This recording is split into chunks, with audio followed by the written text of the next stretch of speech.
Hey everybody, welcome to another episode of Forensics Talks. Today we have Bryon O'Neil from Clackamas County. And before we get started, just a couple of quick things that I'd like to announce. And I've been kind of repeating myself here a little bit, but the IABPA conference, so that's the International Association of Bloodstain Pattern Analysts Conference, is coming up November 16th to 20th. They did a webinar a while back, was really well attended and some really good content. So if you are involved in bloodstain pattern analysis and you're interested, you can just go to iabpa.org. And like I said, that's November 16th to 20th. Also, I want to thank the people who were on the photogrammetry for forensics course yesterday. That was a lot of fun. And we did 2 days of photogrammetry, and a lot of them are working on their assignments now. But again, I want to say thanks to all those people. We'll probably be doing another course in the new year. Finally, we are going to be doing a cloud compare course, and that's coming up on November 23rd.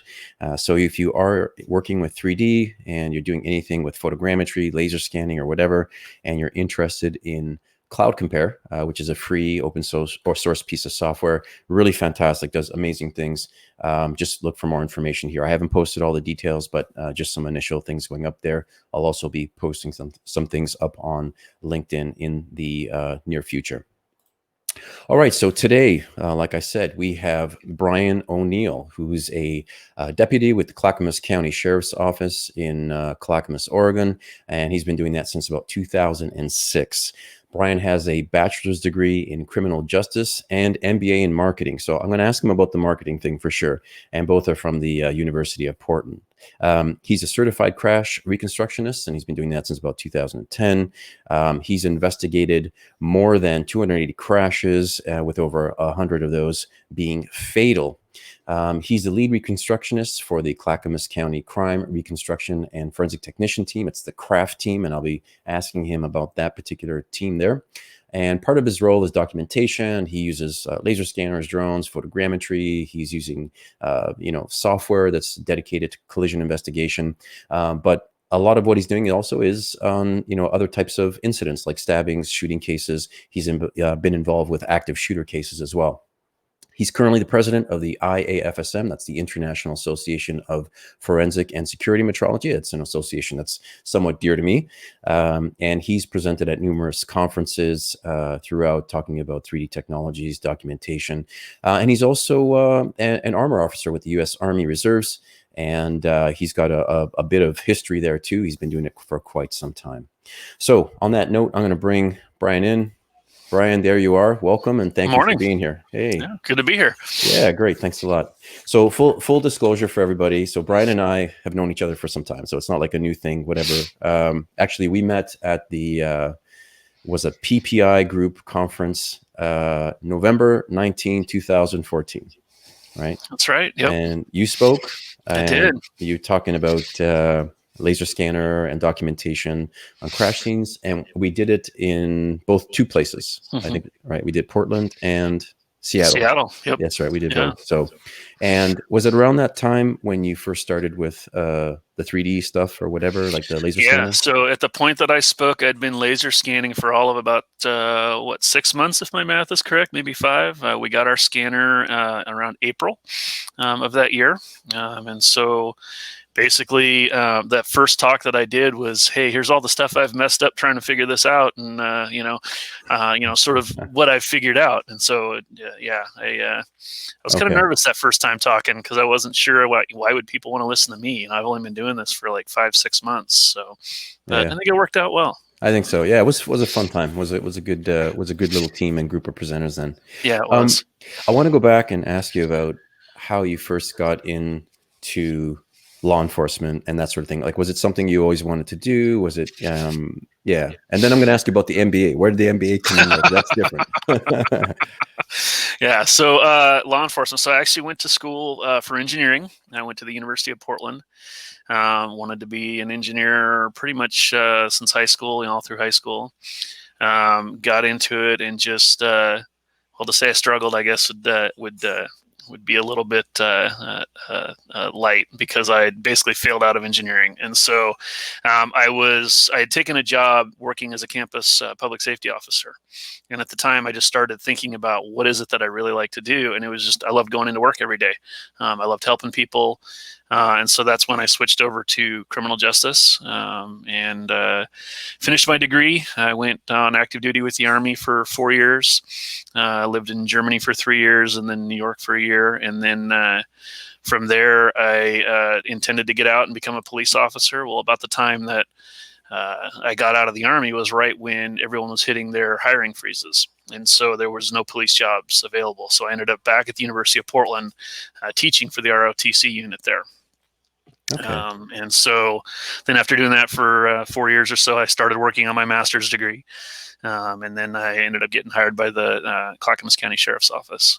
Okay, great. And so that was now okay, but your role also, I mean, you've had other responsibilities while you were there. So you started off as a deputy, is that Yep. true? Yeah, I started as a patrol deputy. After about probably 4 years or so, I got onto our craft team, which for everyone except one person, which right now is me, it's a part-time gig. So you're a normal patrol deputy, and then when a major incident comes out, your job is to go and do the documentation. So I started out doing that for about 4 years.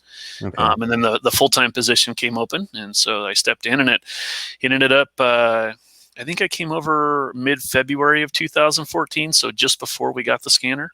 I see. So basically, it was kind of, I stepped into it and designed and set up the whole program that we've been using with the scanner. So. Okay. Well, I'm going to ask you, the purpose for today was actually to talk about the collision reconstruction, but going through some of the stuff you've been doing, you've got a lot of stuff that you're doing as well. So we're probably going to divert a bit, but that's okay. It's That's all fine. interesting stuff. So I'm curious about the craft team and how that came together initially. Can you talk about that a bit? Yeah, that's been around since well before me. I don't even know when it started, but basically, every department in Clackamas County has at least one member on the team. They're all full reconstructionists, and so if we have an incident, whether it's a major homicide or a crash, fatal crash, something like that, the whole team shows up, and so it's really beneficial to everybody, really, because there are times we have 6 members from Clackamas County on the team, and so there are times when some of our folks aren't available. So it's nice to have those folks from our partner agencies fill in. And then when you have a small town that has a very small police force, and they get a major, fatal crash or something like that, they're not relying on just their folks. They've got the whole team backing them. So it's a great concept. I really love how it works out. I've got a great team. They just, we've kind of worked through this laser scanning stuff together, and so I know I kind of it seems to be my face getting the recognition, but really it was a team effort. We figured it out together. So is everybody sort of like cross-trained, so they use all the different pieces of equipment, or are there some people that specialize in certain things versus others? Everyone's trained on everything except the drone. I'm the only one with the pilot's license, so I'm the only one doing the drone stuff right now, but we're working to change that, hoping to get more pilots on board. So. Okay. And like when you first put it together, did somebody say, hey, we need, was there a deficiency somewhere that said, hey, we need this thing, it's going to help us, or whose brainchild was it? I don't know how it came together. It's been, now that we talk about it, you've kind of got me interested. I may go research it and see. It's just one of those things that we've always had. So. Okay. So obviously the part of your job is going to be, you get a call and it's like, we got to go out, and then documentation is one part of it, right? Yep. And the next part of it is going to be, collecting all that data, and then, maybe doing some kind of a report analysis or whatever it is that it might be. And then, that's something on the back end. So I don't know if you're at trial regularly or producing reports for different people, but obviously you guys are important because you're going to need to try and determine who's at fault or what happened, something along those lines. Is that fair to say, something like that? Yeah, absolutely. The scene documentation piece is certainly the foundation of it, but that's just the tip of the iceberg. I mean, there's Okay. so much more that happens after, from inspecting the vehicles, doing writing and serving search warrants on vehicles, phones, anything that we find that's related to the crash. So Okay.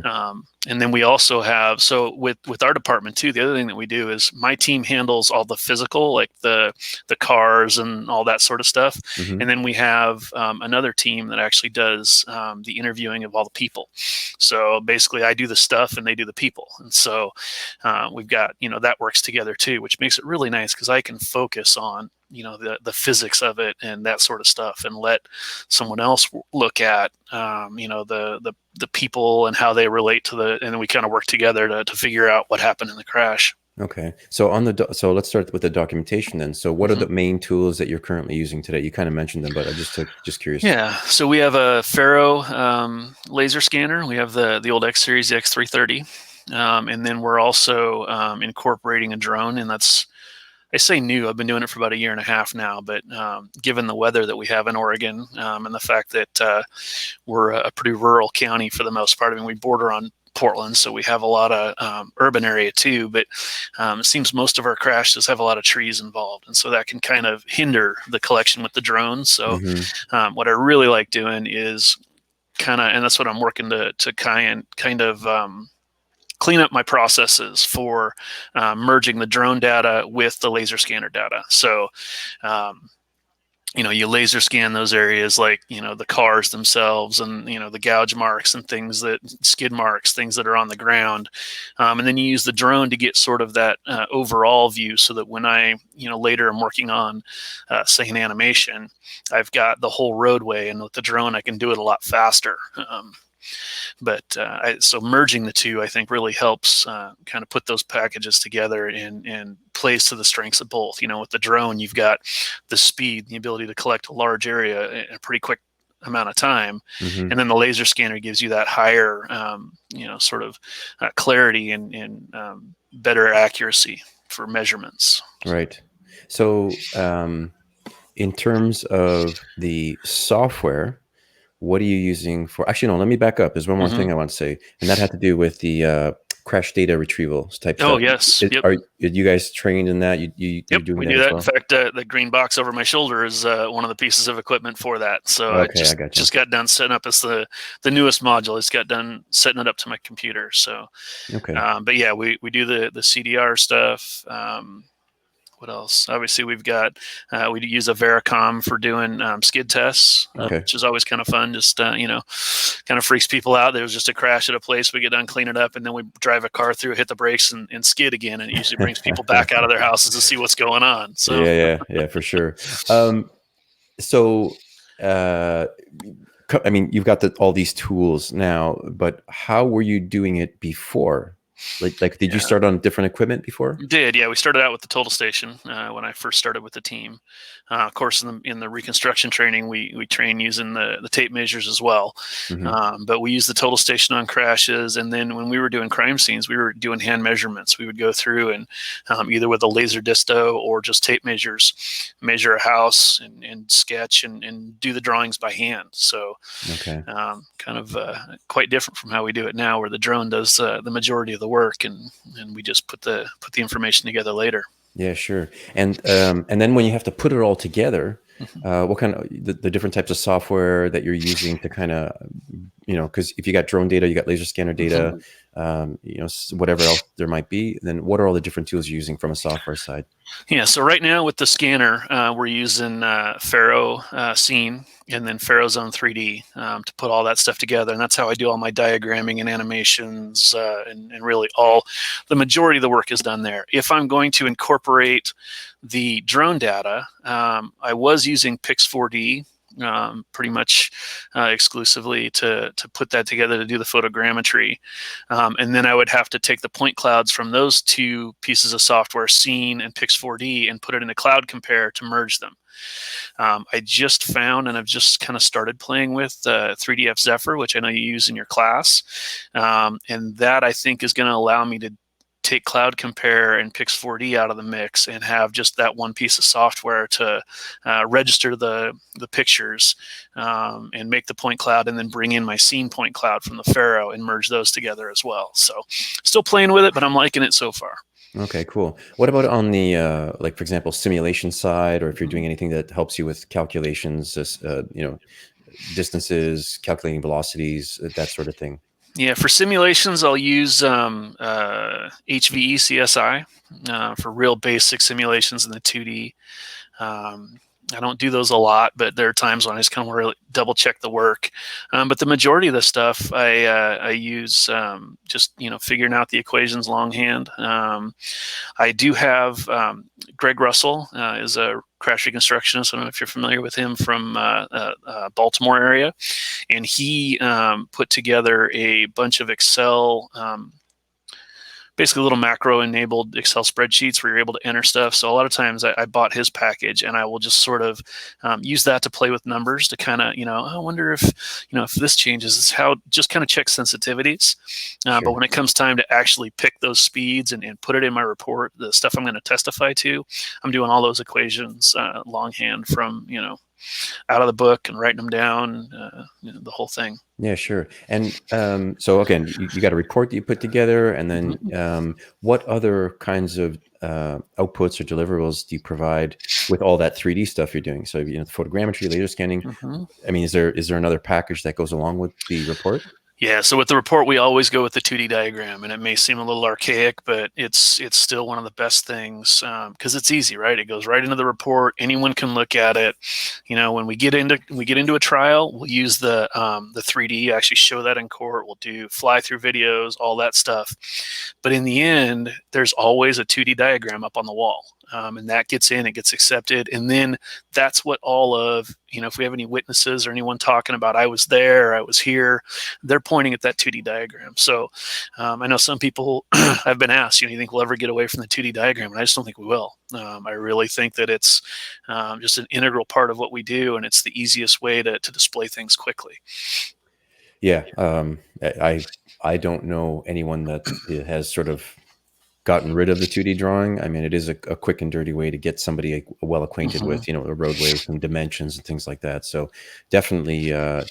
But I can say this, there are definitely going to be times where, for example, something like a virtual tour or something like that will probably give you a better sense of, or even just like an animation through a point cloud or photogrammetry point cloud, where it may give you a better sense of, there's a drop off, there's a ditch, there's something there that's important to understand, that there's an elevation difference probably.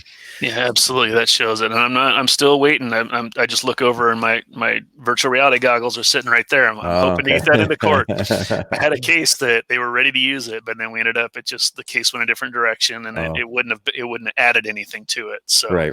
Yeah, that's my hope, is to get those virtual reality goggles in use. In terms of the different types of crashes that you get to, I mean, obviously, there's stuff in the city, more urban areas, or stuff maybe that's way out in the middle of nowhere, whatever. But in terms of size, what would you say is a common distance that you're documenting or that you're mapping for a crash? And I realize some are going to be longer and some shorter. We've had some really long ones, and they crash at 100 miles an hour. They tend to stretch over a long distance. But yeah, I would say the average crash, I'm looking at probably around 300 feet. Where the crash actually happens, I think, is probably a good, just kind of an average. And then in terms of the amount of time that you typically spend out there, barring, there's snow coming down and there's wind blowing or whatever else, which never happens, right? That doesn't slow us down. That's we call that Tuesday in Oregon. So, Yeah. Right. So what are you thinking? It's we're probably hour and a half to 2 hours on scene collecting the data. Honestly, sometimes it feels like what we wait for longest is the tow trucks to get there to move the vehicles for us. So, but yeah, we've got it down to a pretty short amount of time, and the laser scanners help that a lot. I know I kind of, just out of curiosity, went back the year before we got the laser scanner, and I looked at how much time we were spending on scene as a team, and then I started tracking it in real time every time we would do a scene.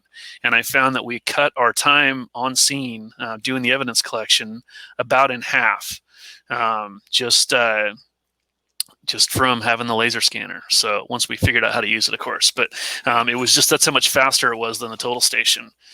Because we were able to, show a benefit. And the reason I did it was because obviously this equipment is expensive. Mm-hmm. And so I wanted to show our savings to the department. So I was able to show a significant decrease in the amount of overtime costs that we were incurring. Now, were you involved with the purchase up front of like the drone and all that stuff as well? I was the one that did all of the drone stuff. I was looking at some of the comments there, and Tim Bailey is watching. He was my predecessor.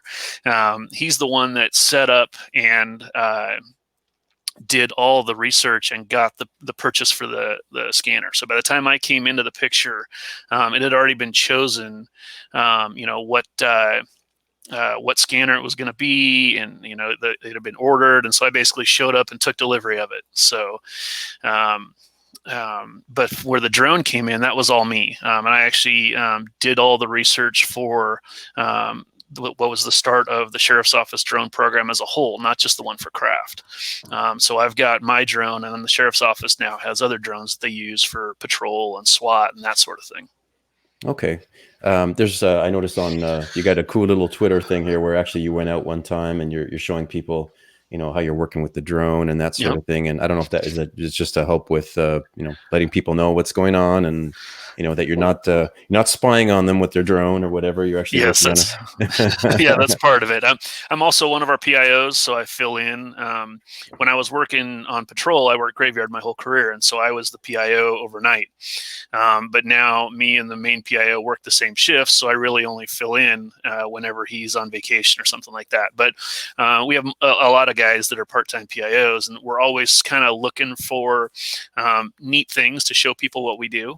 Our Twitter feed has a lot of followers, and because we do stuff like this, we'll just kind of do fun stuff. We've hooked cameras to the canines before and sent them out. We try and do all kinds of fun stuff to keep it interesting and to educate people what we're doing, because some people I don't think have any idea what it is we're doing when we're out of the scene. Yeah, no, I think it's great. I love seeing this kind of, sort of backstory stuff. And I think it's really nice that you can post stuff like that too. I know some people are a little sensitive into what, some agencies are sensitive as to what they post, but good on you guys for sharing that sort of thing. It's pretty good. Let me ask you about one aspect of your work, and I was just thinking about this before, and I think it is pertinent. It's especially for people who maybe want to get into this particular area. Maybe they're students, maybe they're whatever it might be, and that has to do with the fact that you're dealing with some pretty serious cases, some pretty gruesome cases, because we're talking about serious fatalities. And I've worked on myself. I've worked on homicide cases, and people get whatever, they get shot or whatever. That is nothing compared to what I've seen in accident cases. And I don't attend anything near as frequently as you, but I have been on 2 occasions on some, and they were the worst things to attend. So when you're shot by a bullet, you're hit by a projectile. When you're in a crash, you're sitting in a projectile. So right. How are you at handling that sort of thing? The fact that there's there could be a lot of emotional stress and that sort of thing. I want to bring that up for some people too. Yeah, that's a big one. And I'll tell you, I do this job because I'm able to handle it. I'm able to just, when I'm done with that scene, I walk away from it and I forget about it. It's not something that bothers me. I think obviously when it's kids, that's a little different. It's always harder when there are kids involved. And so, have just knowing ahead of time what you're getting yourself into is important. And then having that outlet, if you need to talk to someone, or you just, it's affecting you, being strong enough to say, yeah, I'm having a hard time with it, is big. Luckily for me, I haven't had any lasting issues with it. I'm able to, just kind of move on to the next one. So, but yeah, that is definitely something for those looking to get into this. Yeah. You talk about seeing some crazy stuff. Yeah, I can't even begin to describe, what you see. Like you say, a shooting is nothing. Yeah, in Yeah, comparison, yeah, for sure. a Well, motorcycle versus a semi truck is, yeah, yeah. There's going to that's be a a big, totally different thing. yeah, big difference in the amount of damage. So, Yeah, um, yeah, no, that's for sure. And well, it's interesting, but more recently, I've been hearing about some people that are just getting burnt out and they're getting stressed because of a lot of the emotional things. Some people I know have actually sort of backed out of their certain departments. And this is not on the crime on the crash side, but more on the crime side, and things like that have happened. But of course, it's important to have a good sense of humor too. I think that's that important too. helps. Yeah, And I notice a lot of people in this area have a very a good and sometimes quirky sense of humor, let's say. yes. Um, Now you have worked. I mean, you've worked on a bunch of other things, and I want to bring some of these things up. Some of these, I'm not even. I mean, we haven't really spoken about some of the details before, Hmm. but I saw something about a digital reconstruction on a pit quarry fire. I think it was called the Hmm. 36 pit. Now, was that you were around that time? It And did was, you? yeah, that was a forest fire. So the 36 pit is a common area to go shooting. Um, and so someone was shooting and the ricochet started a fire. And so it was actually Forest Service land, but they came and asked me if I could go scan for them. And so I was actually scanning it while the fire was happening. So it was, I mean, it was still burning around me. And, for like 4 months after, anytime we fired up the scanner, you could smell the smoke again. So yeah, it was a huge forest fire, not as big as the one we just got done with, but it was certainly getting close to that. But what they brought me in for was they wanted to be able to document it and show, where the fire started, how it started, and all that. In the end, they turned out not needing it because they decided it was not going to be a criminal investigation because Okay. at the time the pit was very much open to shooting and all that sort of stuff. So So it was an accidental. just an accident. Yeah. Yep. Okay. So Okay. yep, it was just stuff happens. So And what was the um, actual? What was the digital reconstruction? I mean, what did you show, or what did? Do you remember what? so Yeah. yeah, basically, I just did a bunch of fly-throughs.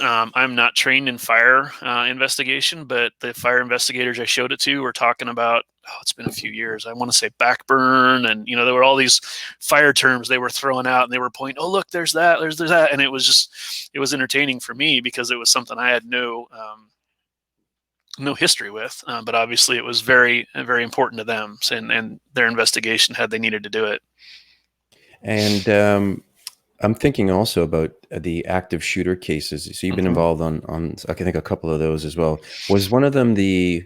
I guess it was the town center mall. There was a shooting at a town center mall. Yeah. Yeah, so I didn't actually help out with that one. That was before we got our scanner. It was scanned. Portland Police Bureau came down and brought their Leica scanner, and so they scanned it with that. I kind of was on the back end involved in it. But I believe it was the second or third scene that I scanned was the Reynolds school shooting. And so I just packed up and went out, and there actually Portland and I were both there, and so we divided up the area, and I scanned half with the Faro, they scanned half with the Leica, and then later we put it together. And at the time, being new to it, neither one of us were sure we were going to be able to get it together.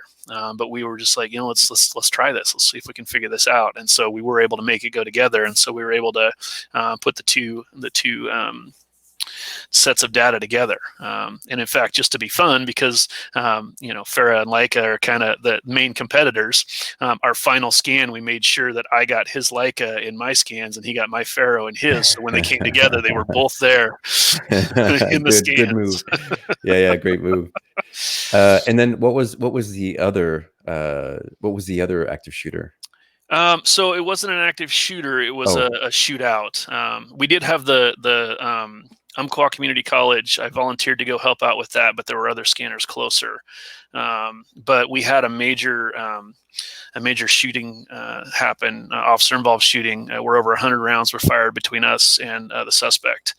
And so that was a huge scene that we ended up documenting, scanning that. I did some actual reconstruction stuff with that, looking at trajectories, as well as actually at one point the shooter gets back in his vehicle where he had stopped and engaged us and drove over to another area and where the engagement picked back up. And so I was able to place the 3D scans of the van he was driving back in the location where the initial shooting happened. okay, cool. So And that then you ended up with like an animation in the end, or Yeah, something. I didn't do an animation for that one, but I did fly-through videos.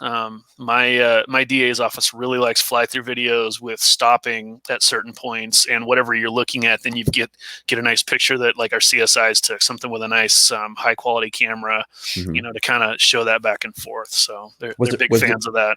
Was there any issue getting any of this stuff like in court and getting people on board with the 3D stuff, or because some There people really have? hasn't. Yeah, Oh, we really? haven't run into that. The biggest problem I have, and it's a minor problem, is just that my DAs don't know what to ask for because they don't know what I can do. And so most of them now have figured it out that if they can think of something they want, to ask me, and I'll let them know whether it's possible or not. And so we've kind of found some fun stuff there. But it was one of my DAs that as soon as I even mentioned virtual reality, she was like, "Yeah, let's do it." Because I told her, I'm like, it hasn't been done in the U.S. yet at the time. It has now, but it hadn't been in the U.S. yet. And she's like, I don't care. Let's do it. We'll get this in. And Oh, right then, on. like I said, the case ended up not being that. That wasn't an important part. And getting something into court for the first time, you can't do it just because it's cool. There's got to be a necessity. Right, right, Why right, right. that's important to have in there. So Yeah, no, that makes sense. And then at court, I mean, you guys are probably set up. You got a good monitor there, or a big screen, or something like that. No major challenges yeah. there, or what? So Yeah. what we've done is the DA's office has this is a desktop that I'm on here, and so they've got an exact copy of my desktop down there, and I've installed all the software. And so the Faro software for the license, I have it on a dongle. So I just take the dongle to court with me, plug it in, and then it just gets wheeled in. It's on a big cart with a big flat screen TV, and it gets wheeled into the courtroom, and then we're able to show everything in 3D that we need to do. Oh, okay. Oh, I'm just messing around here. I'm making a disaster. Um, no, actually, I have another something else that I had read, and this was an interesting one. And at first, I thought it was a case where, well, you got shot at. So and Yeah. it's an interesting one because I'll actually bring it up on the screen here. But it's this one here. It's Michael Newell. He Mhm. pleads guilty to attempted murder. And can you talk about that particular case? Yeah, so that was actually that may have been the last patrol shift I worked before moving into this position full time. Not because of the incident, just because that was just sort of how timing lined up. But I was working graveyard, and some other officers and deputies from a neighboring agency were going out with this vehicle, and it was driven by Mr. Newell there, and he took off from them, and they lost him, and I happened to be sitting in a spot where he was going to be headed, and so I started going that direction, and I saw him turn down a road, and so as I came down the road, I turned the lights on to pull him over, and a pursuit happens, and so as he's driving, he's going around a corner at one point, he's doing a left-hand turn, he throws a shotgun out the window, and pulls the trigger, and it took out my radiator, and quite a few pock marks from the shotgun pellets all over my car. And I learned something very important that day. If you see a muzzle flash and it is circular instead of long, it looks like a donut, that's bad. That means it's pointed right at you. So Yeah. yeah, he ended up crashing into the bushes right as he fired. He was paying more attention to shooting than driving, luckily. And so he went into the bushes. So luckily I was able to keep him locked down long enough that we got the area surrounded. Portland sent their plane over, so they've got FLIR on their planes where we'll track him down. They brought the SWAT team in, hit him with a few flashbang grenades. And my brother also works for Clackamas County with me. He was one of our canine officers, and it was his dog that actually got Mr. Newell out of the blackberry bushes. So, and you can see by his face there, that's all from the blackberries, not from the Yeah, dog. So, he's not doing too well. Well, I'll tell you, so another interesting thing here. So I read this article, and I have to say that I was a little bit touched because sometimes you're like, damn, this son of a, whatever. But he actually apologized to you. yeah. And he actually in there was, I think he came out of it going, I'm not sure what I was thinking, but yeah, I'm real sorry type of thing. So that, I mean, I don't know how often that happens with you, but Yeah, yeah. he, at the time he was obviously on some drugs and stuff like that, and so by the time court comes around, he's clean of that, and he said it was his wake up call, and I guess we'll find out. He's due to get out of prison, and I think he's got about 3.5 more years. Okay. So we'll see if it changed him or not, I Yeah, guess. we'll see. Hopefully it has, hopefully, yeah, it's a hell. I can't imagine what was going on through your mind. And maybe things were just happening so fast, you kind of react and you don't think about it, but maybe you thought Yeah. about it after, like, geez, I got shot at with a shotgun. So I don't know too many people who've been shot at. So, but you're one of them. So yeah. Yeah, I at the time when it was happening, certainly it was just reacting on instinct and training. But as things slowed down, the more I thought about it, it was kind of crazy. And it actually, as an interesting side note, it actually happened on the street that I was living on. And so it was an area that after that every day until I moved, I drove by that spot going to and from my house. So yeah, it was something you think about for a while, but Yeah. I guess I have a little bit more of a positive outlook on life, where I'm like, yeah, I made it through. So Yeah. so Okay. Well, I'm glad. so Yeah. my predecessor Tim Bailey just typed in the comments. He said that's the reason we actually got our scanner was that case, because Oh, okay. that kind of was the tipping point, I think, that got them to decide that it was worth having, because with that one, a total station just didn't do the scene justice. Right. Well, thanks, Tim. I appreciate that. You had mentioned training, Mm-hmm. and so I want to ask you about that too. So your team, the craft team, obviously you must maintain, have some kind of maintenance you got to keep doing with training regularly. But what are some of the things you go through? And I also would like to know what kind of organizations, or is there like I believe in the U.S. it's ACTAR, in Mm-hmm. Canada it's Qatar. There's a Canadian on the thing at the beginning. What can you tell me about training there? Yeah. So for the team, they all, like I said, they all have to go through the reconstruction course. I think everybody in our team has done IPTM's course, but we don't care which one. That's just the one that tends to be the most popular, at least in this part of the U.S. And then I actually, luckily enough, I'm a Faro instructor as well. So I certify and instruct all of our folks on the laser scanner for the Faro. So they've all got that. And then yeah, we just do all kinds of different in-house trainings. I try and do training every other month or so. Been kind of lacking with the whole COVID thing and all that. We haven't been getting together, but I want to get that going back up. And sometimes we'll do like mock crime scenes and all. When we were new to scanning, I'd set up mock crime scenes and we'd talk about, with interesting, hiding the evidence in interesting ways and trying to find places that, to make it so that we have to kind of think our way through problems that we might see. Yeah, and ACTAR, I just, I think I'm coming out to be 2 weeks today. I took the ACTAR test, so fingers crossed. We'll see when the test results come back if I got that. But Is that now? Well, talk to me about ACTAR. So, are there different levels in ACTAR? Like there's not. It's just ACTAR certified or not. So, once you're a reconstructionist, you've gone through the training, you can apply to it. Now, I've been a reconstructionist for 10 years. ACTAR is something I've wanted to do for a long time, but my department for a long time didn't put a lot of weight into it. And so there wasn't an emphasis. So we never did it. Now, there's actually been a court case out on the Oregon coast where a reconstructionist opinion was tossed out because of the fact that their reconstructionist was not ACTAR certified. Okay. And so that sort of sparked my department to realize that, we should probably have this taken care of. So I was supposed to do it back in March, right when COVID all first kicked off, and that obviously got delayed. And so I just took the test. Okay. So IPTM is Florida, correct? I believe Yes. that's in Yep. Florida. Florida. And there's another one. I thought it was in Illinois. Northwestern. That's it. Northwestern University does one as well. Right. And then Okay. some state police agencies actually do their own as well. I think Washington, if I'm not mistaken, is one. Just have their own like training that's for their members.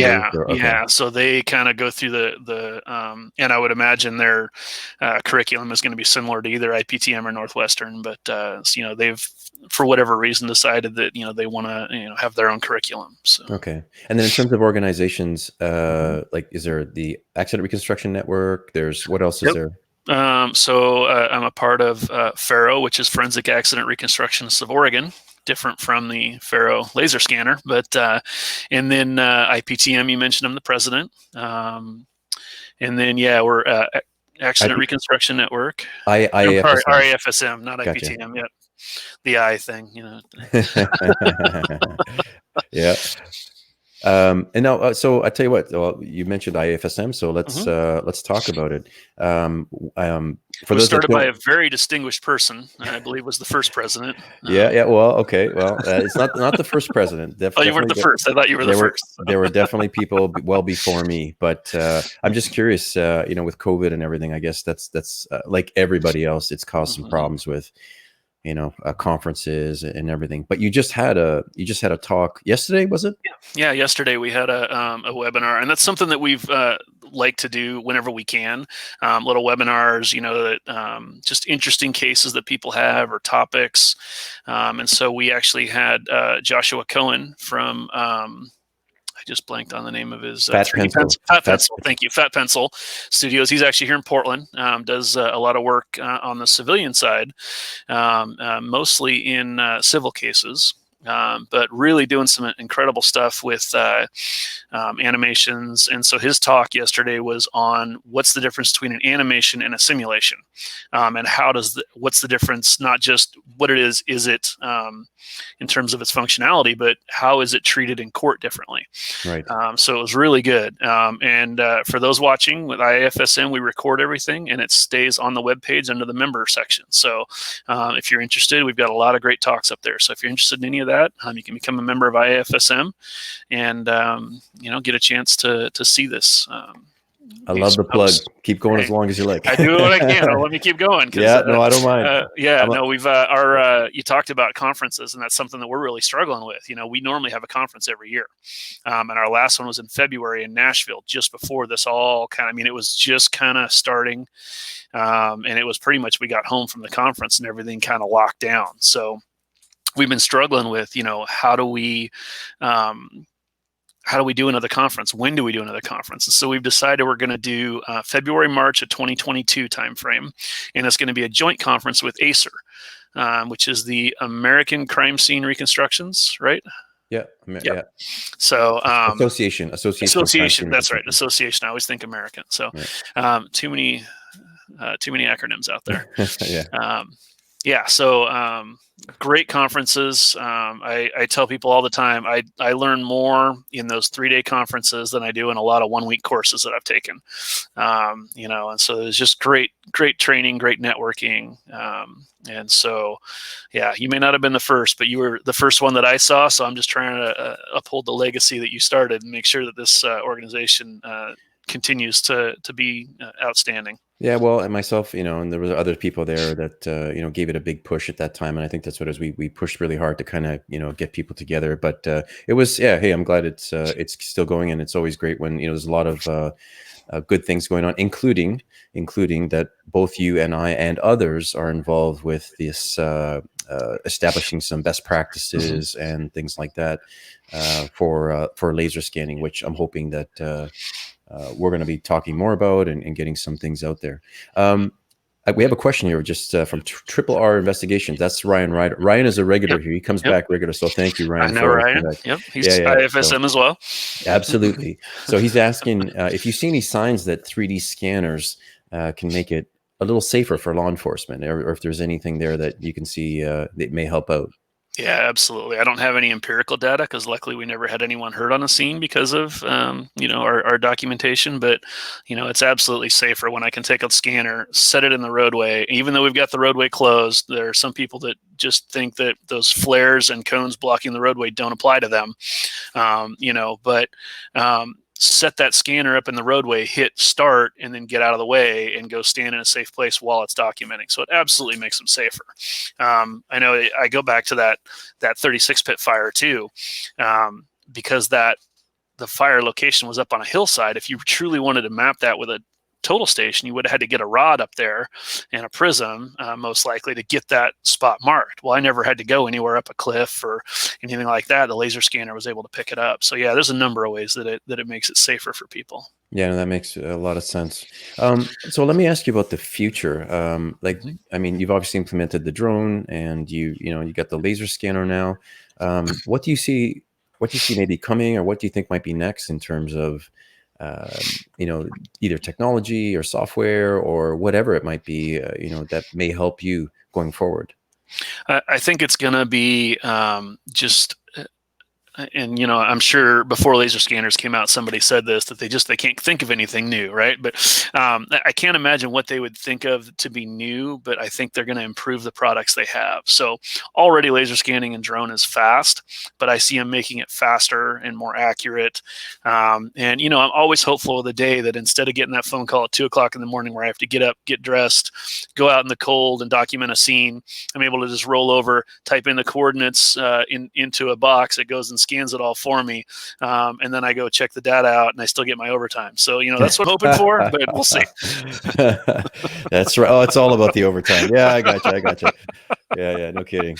Well, I mean, yeah, there may be some interest. You know, it's funny because there's a lot of low cost sensors now that are coming out, and you know, people are kind of like, I just saw something. Well, the iPad Pro, right, came out, and it's got this thing you can kind of walk around with, and so I'm wondering if mobile, you know, these devices in the future are going to be like, you know, you show up and you pull this thing out, you know, and you start walking around, and you know, you pick up a bunch of data. That'd be kind of interesting too. But I mean, yeah, of course, it always means that there's another toy in the toolbox, right? Oh That yeah. you got to get something else to keep doing a little bit more. Yeah, I think my supervisor runs away from me now when I walk towards him because I have all these good ideas and tools that I want to buy and fun things. And Money. oh yeah. Yeah. Well, how is it in terms of budgets there? I mean, this equipment is, you know, it's not cheap, and even training, for example. I mean, there's sometimes, you know, I know some of the smaller agencies have problems with trying to keep up with, you know, equipment calibration and training, and turnover. Turnover can be a big thing too for some people. I'm not sure if that's something that you guys are experiencing at all. Hopefully, maybe not as much, but I mean, is it fairly, is that still okay in these times, or is it getting tougher, or is it pretty good Budgets are there? tight. We've Yeah. already took a huge cut this year. You know, now I will say that my department does a fantastic job of recognizing the importance of this stuff and, Hmm. you know, making sure that we have it. You know, when my budget first came out, it wasn't enough to do the annual maintenance on my scanner alone. And so I had to take it to them like, hey, this is going to be, they're like, okay, we got it. We had to make this budget. We'll find the money because we know that's important. Don't not get that thing maintained. So Hmm. they're good about that. But yeah, it's definitely tough right now. And who knows when that toughness is going to change. I mean, you know, all of these public agencies are looking at when your income is based on tax revenue and people are out of work and that tax base goes down, you know, obviously it's going to impact budgets. And so trying to make those decisions is tough. We don't have the personnel issues. We've got a pretty young team. I've got another 8 or 9 years before I'm ready to retire. So, you know, they're going to have me for a while. Yeah. So that's a good thing. But um, Well, Portland's been kind of a hot spot with, I mean, they're in the news regularly now with the whole COVID thing and protests and things like yes, that. it has. I mean, in terms of doing your work, I mean, if there's a crash or something like that, how has, just out of curiosity, how's COVID changed some of these things? COVID really hasn't changed it much because usually on a crash scene, it's me and one or two members of my team. So we were already, you know, for the most part, and we're outside. So, you know, we're pretty much socially distanced as it is. So that hasn't played much into it. You know, Portland, I'm sure anyone watching this has seen Portland on the news and has seen what's going on there. And I can tell you that my county, the people in my county are very supportive of the police, and we are very fortunate considering we're bordering right on Portland and all of the issues that they're having right now. Our county, the members and citizens of our county are really backing us. So it really makes our job nice when we don't have to worry about that. I remember one time we were busy. We actually had 2 scenes at the same time, and we called Portland's team and asked them if they could take one for us. And so they go out to this scene, and it was out in the countryside. And they commented later, they're like, "Wow, it's really nice to do a scene where you don't have people yelling at you, and you know, just making your time tough." And so yeah, it's just it's totally different. The citizens are really super supportive of us. We Yeah. really Do you appreciate it. occasionally help out once in a while, like interagency, some Oh yeah, cooperation there? Yeah. we've had to stop with Portland. That's a whole nother political thing that I don't know what we want to get into, but we have backed out of helping Portland with cases, but I have done cases for them. They used to call me every now and again for officer involved stuff. So if they got something where they were concerned that there would be some potential for any favoritism, they called me and had me do the cases. And so, I enjoy them. I say I enjoy them because they were cases that had some complexity to it, and some stuff I really had to dig in and do some critical thinking and some analysis of. And so they were fun in that regard, not fun in the fact that I'm investigating someone that's a police officer. But that part's not fun. But the actual cases themselves are very interesting. So. Right. Well, we're getting on here, and I got one last question for you. All right. Boy Scouts. Yes. What's your involvement with the Boy Scouts? So both of my boys were in Boy Scouts. My oldest got his Eagle, and he's out now. My youngest is working towards his Eagle. I was the Scoutmaster until about 2 months ago. I'm now just an assistant Scoutmaster. But it's something I did when I was younger. So I assistant Scoutmaster, and I love the outdoors, so it helps doing that. But I think I look at all the skills that the Boy Scouts taught me, and I just want to make sure that I pass that along, because they're very valuable skills. Everything from cooking to outdoor skills to life skills. We part of it, before a boy earns their next level of rank, they go through an interview process where they sit down with 3 or 4 adults that they may not know very well, and they ask them questions. And my youngest son is in a college prep class where they did an actual mock job interview, and he actually had mentioned that he's not at all worried about it, because after doing that with 4 people multiple times, he's used to that kind of question and answer thing. And so it's those type of skills that I think are very valuable, and so I love passing that on to the next generation. Well, good on you. I was our Canadian version of the Scouts here when I was a kid too. And when you said food, that's what I remembered. Oh yeah. So I was like, food. That's right. That's an important part. So that's the best part. Come on. Yeah, Dutch oven cooking. I still love it to this day. Yeah, absolutely. Especially the eating part. Yeah. Yes. So, of course. Yeah. Good stuff. Well, listen, I want to say thanks so much for your time. Hang back, because we'll just chat once I'm done. I'm just going to make some closing comments and go from there. But hey, what can I say? I really appreciate your time and some really good information, good conversation. So it's much appreciated. I enjoyed it. Thank you. All right. Hang back. All right, everyone. Well, that's it. That does it for this one. Again, a big thanks to Bryon. He's always got a lot to offer and a lot to say, and a really broad background, which is great. Don't forget, the Cloud Compare course is coming up on November 23rd. Hoping that if you're working with 3D, photogrammetry, laser scanning, it should be a fun class for you, especially if you've never used it before. Next week, we're going to be changing the topic, and we're getting into forensic odontology. So I'm going to be having Dr. James Goodrich from New Zealand. And so look for the posts online for that, and that will be coming up soon. On that note, I want to say thanks to everybody here today. Thanks for listening, and I wish you all a great day. Take care. Bye-bye.